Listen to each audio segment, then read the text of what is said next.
You're making me worried. Where is your drink? We're out of it. You're making me worried. Yeah. No, I wouldn't be worried.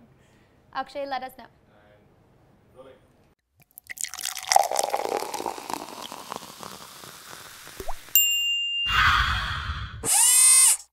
Welcome to this week's Tech and Tequila, a show where we interview some of the smartest founders and funders in India over tequila-based drinks. And today we're lucky enough to have Mr. Sandeep Singhal with us this week, who is the founder of Nexus Venture Partners and of a bunch of other things like medicine many years ago and e-ventures. And we'll get into his background in more detail. But first, Sandeep, thank you so much for coming on the show today. Well, thank you for having me. It's Cheers. Great. Cheers. Cheers. Adam has already finished his drink. I can tell. Yeah, I got a little excited. So Sandeep, you started off your career in the States at McKinsey. Mm-hmm. How did you decide to kind of make this jump back to India, start medicine and e-ventures? You know, I was with McKinsey from 94 to 99. Mm-hmm. And I tried to actually convince McKinsey to bring me to India. Okay. I was in New York. And they, for whatever reasons, didn't think there was a good idea to send this guy who had sort of lived in the US and all back to India. They said, no, we want Indian people in India. Because totally you don't Indian. look Indian. Yeah, I don't look Indian. But anyways, so in 97, I actually came to India on a couple of projects. Okay. And I worked with Ajay Piramal on acquisition he was looking at in Italy. So, you know, this was a summer and they said, oh, there's this project that you have to do and you have to go live in Milan and, you know, look at this company. And all a bad gig. And I'm like, this is a really tough project. I need hazard pay for this. But anyways, so I ended up doing some work with him. Okay. And that was my first exposure. You know, and Ajay he works sort of in a very private equity type of way. And at that time, there weren't that many private equity funds in India and so on. And so that was an interesting experience to sort of see how Indian business mind thinks about companies. And then I did some work with the CK Birla group. Okay. And there I saw companies that were, you know, potentially great sort of kernels of businesses, but they were in this large group and you know, they weren't getting the sort of capital that was required or whatever. And I said, there's an opportunity to invest in companies in India. And so I decided I want to do a fund. And it took me 2 years to convince my other partners to sort of do this with me. So in 99, we started eVentures. Okay. And that was sort of how I got working with India. So that's really interesting because you've had sort of two sets of kind of big putting together of funds, both with eVentures and then Nexus in 2006. How has that kind of evolved in an environment like India, which maybe superficially seems nascent, you know, both super early in the 90s and then in the mid 2000s, you went through that experience. Talk about how that evolution has gone over time till, you know, where we are Adam, today. it's actually very interesting. If I look at the eVentures time, right? So eVentures was when Yahoo and all these sort of, you know, .com, pre-.com bubble. Pre.com bubble, right? So right. .com was huge, right? So we looked at this and we said, you know, there's an opportunity to create those same .coms in India. Right. So this whole initial copying the business model, bringing it to India started at that time. Sorry. It's okay. but it was a very, you know, but at the same time, there was a lot of cross-border services that was happening, right? So all the IT services, you know, I don't know, you guys are too young, but it was, you know, Y2K was big at that time. And so we decided that there was an opportunity to set up a fund that would take services companies global and at the same time bring US business models to India. So the big shift really was, you know, services became less critical, right? So people, Infosys, all these large companies got created and became really large. Sure. But what we really started seeing was there were people who were really thinking about product, thinking about intellectual property, thinking about the domestic market. Sure. And India had sort of taken off in 2003. So you were seeing consumption-led business models emerge in India. And so we said, you know, there's an opportunity to actually do investments in India for India and also look at companies that are really building sort of great product for global markets. So Nexus was built, was sort of started with a very different thesis than eVentures. Okay. So eVentures was very much like, okay, let's bring models to India, whereas Nexus was, hey, is there stuff happening in India that can go global? Now, given that we're thinking about how Indians can compete in the best in the world and all the sort of greatest and latest ideas coming out of the country. What is maybe a sector within India that you're dying to hear more pitches from, but you're just not getting enough decks on your plate? You know, I think healthcare and education still remain have you seen Adam's pitch? Yeah, no, Adam thinks I'm too shy. The first time I sat down with Sandeep, was more like, so I like young kids and early learning, and what do you think? No, I've obviously I've been sort of, you know, listening to what he's been doing. So I'll tell you the issue that we are seeing, the challenge in India, and the reason why we don't see as many pitches or pitches that we can back is monetization in India in these two sectors is a big challenge, particularly for the newer age business models.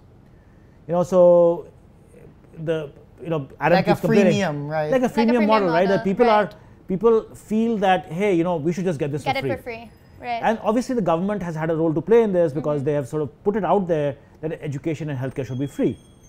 But if you think about it, anything that you do with a certain level of quality, costs, right? There's a cost associated with that. Yep. Sure. And we should be able to pay for that cost, right? So unfortunately, till that mental sort of shift happens, that quality comes at a cost. Definitely. It's very hard to sort of say, okay, here's a business model that will scale and create value. I mean, I see that all the time on the e-commerce front, where like same issue. People are refused to pay for quality. Consumers in general expect discounts when you're buying something online. So that's definitely a struggle that I face within the e-commerce space. But conversely, what is a space in India that you feel like you've heard too many pitches about and you're just like, please stop sending me decks about like food delivery? So it's a, we made an investment in that, so I have a little bit, So, just kidding. But I'll tell you the investment sort of goes in these waves. And so there's no one wave I would say, okay, there's a lot of stuff there and I wish I didn't see enough or whatever. So you're absolutely right. So there is this notion still that's there that, hey, what's happening globally, what has scaled globally, can we actually replicate that here? Yeah. So there's still a lot of that. So there's a lot of that thinking. Sure. And the other problem that I see is that if one company is successful, then everybody jumps in and copies. Yeah. But you could say that on the venture side, right? Like everyone is trying to get in on that one deal because that one company is successful.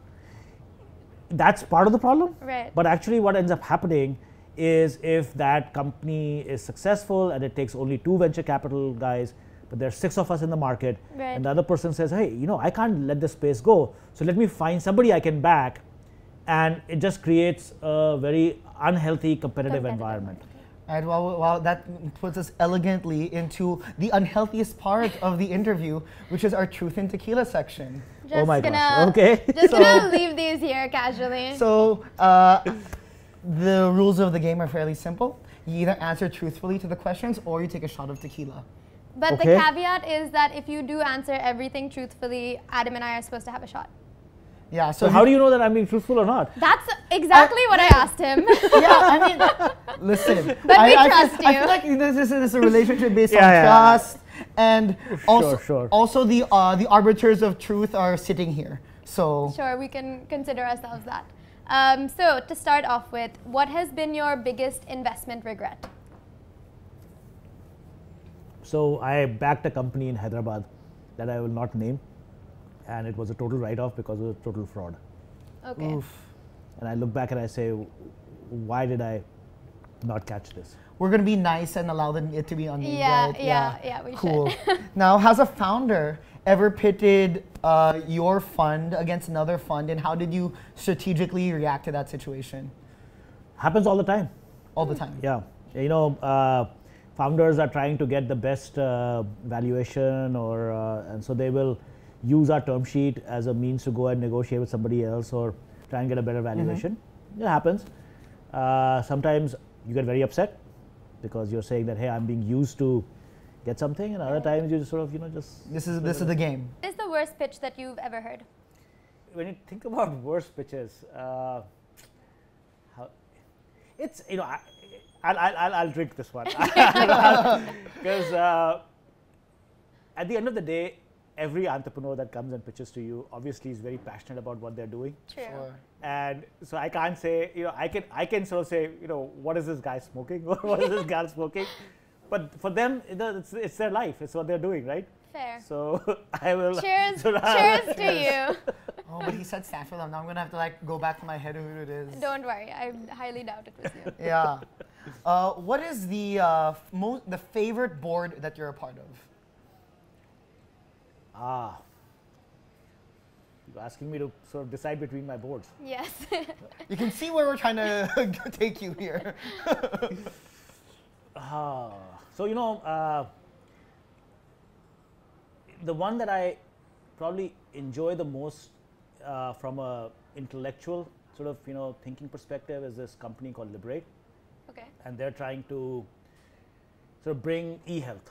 So it's a medical app which connects doctors to patients. It's a tough space. Again, we talked about the fact that there's not enough money being made there, but they're trying. So it's really, I come from, my dad's a doctor, so I come from that background. I really want to see healthcare access. There's a huge issue in healthcare access, and that issue get addressed. So it's really passion driven. So it's passion driven and so on, right? And I think, and a lot of the investments I've made actually have been around passion. So I've done a couple of investments in agriculture. VC and agriculture aren't seen as the same thing, but I've done a few agriculture investments. Is there an investment where you felt like you rode sentiment of a sector versus real fundamentals of a company? Quite a few. No, but at least you're honest. So I'll tell you, one of the early investments I made was in this mobile VAS company called Mobile to Win. And at that point, there weren't any smartphones, and the whole idea was that you would see, the government was going to introduce mobile number portability. So this whole notion that services was going to drive what carrier people used was the thesis. And because services could become more important, we said, okay, we'll fund this company that does value-added services on the mobile. I look back and I say, what was I thinking? For multiple, the team wasn't, it was okay, but it wasn't a sort of stellar team. But the space sounded very interesting, and the challenge in that space was that the carriers did not give enough money to the VAS guys, and we knew that. Name the favorite entrepreneur in your portfolio. Cheers to that. And have you ever replaced a founder in your portfolio, or thought, or suggested replacing a founder? I should probably, because I am sure that at some point somebody will see this amongst the founders I've replaced. Okay. So it's not just one; it's happened a few times. Okay. And it's typically happened because I like backing technology companies. And at some stage in technology companies, what you find is some technology founders are able to transcend from being a good technologist to being a good business builder. Right. But in many cases, they just remain technologists, and at some point they reach the level of what they can build. And hiring a good sales guy or hiring a good marketing person or knowing how to go and sell outside, it's tough.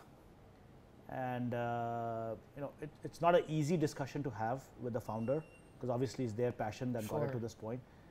Sometimes it works, many times it does not. So it's a tough thing, and I'm realizing more and more that I will do less of it. Okay. I'd rather not make the investment at the upfront.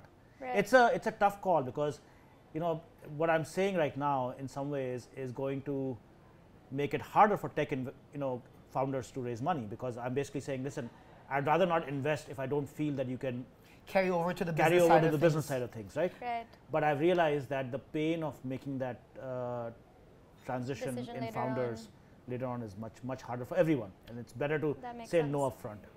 Sure, that makes a lot of sense. And this is a tequila rocket.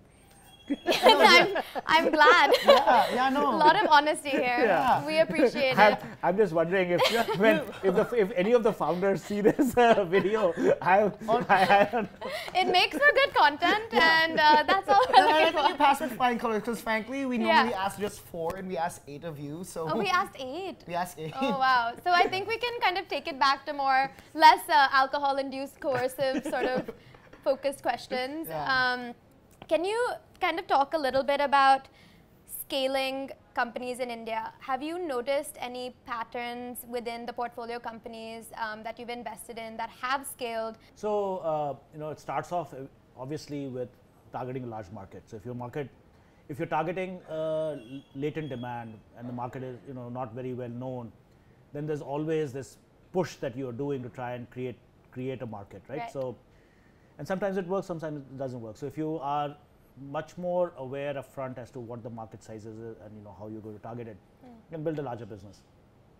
The other thing I think is having at least 2 founders is very important, because I keep saying this, that entrepreneurship is a very lonely journey, and you need at least one thought partner in that phase, both at the highs and the lows. Because if you're at a high, you can end up doing stupid things because you're at a high, and when you're at a low, you actually you need to sort of come up, because optimism is what keeps you going. And a partner is that moderating force. And they're moderating forces, right? So in some ways, having 2 people in a team, balances at least 2, it out. So 2 to 3 people is a good sort of thing in terms of just building businesses.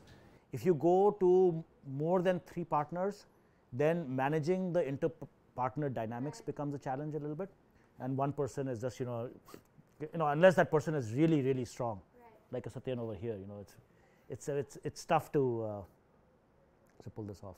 Sure. So any last shots of advice? I think we have 3 left, so let's have one each. Lovely. That Can't say no. I feel sorry for Adam not having a shot after all those tough questions. Fair enough. I will own up to that. Thank you so much for joining us. Thank you so much. And good luck with the Tech and Tequila. I think this is maybe coming for investment sometime soon. If you're willing to fund us, for sure. When our main hustles go down because we're too distracted. If MGuru doesn't work, you always have this, right?